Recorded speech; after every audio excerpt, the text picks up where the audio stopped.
İrandan Azərbaycana külli miqdarda narkotik vasitə gətirən tır sürücüsü saxlanılıb. Abşeron rayon polis idarəsi əməkdaşlarının həyata keçirdikləri əməliyyatlar zamanı 19 kiloqram narkotik vasitə və psixotrop maddənin qanunsuz dövriyyəyə buraxılmasının qarşısı alınıb. Əməliyyat nəticəsində narkotiklərin qeyd olunan cinayət əməlində şübhəli bilinən, ölkələr arası yükdaşıma fəaliyyəti ilə məşğul olan 47 yaşlı Emin Əhmədov saxlanılıb. Onun idarə etdiyi iri tonnajlı yük maşınından 8 kiloqram heroin və 3 kiloqramdan çox psixotrop maddə metamfetamin aşkarlanıb. Araşdırmalarla müəyyən olunub ki, Emin Əhmədov aşkar olunmuş narkotik vasitələri şəxsiyyəti araşdırılan İran vətəndaşından əldə edərək qaçaqmalçılıq yolu ilə ölkə ərazisinə gətirib. Saxlanılan şəxsin daxil olduğu narko şəbəkənin digər üzvlərinin müəyyənləşdirilməsi istiqamətində tədbirlər davam etdirilir.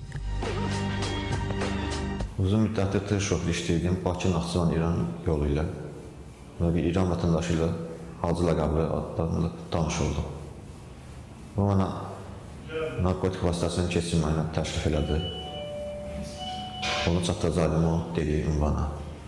Həyata keçirilən digər əməliyyatlar zamanı narkotik vasitələrin qanunsuz dövriyyəsini təşkil etməkdə şübhəli bilinən daha 2 nəfər, 44 yaşlı Ramil Həsənov və 38 yaşlı İlham Cümşüdoğlu saxlanılıblar. Onlardan ümumilikdə 8 kiloqrama yaxın narkotik vasitə aşkarlanıb. Bu şəxslər narkotikləri Bakı şəhəri və Abşeron rayonu ərazisində satmaq məqsədi ilə əldə etdiklərini bildiriblər. Faktlarla bağlı cinayət işləri başlanılıb. Araşdırmalar davam etdirilir.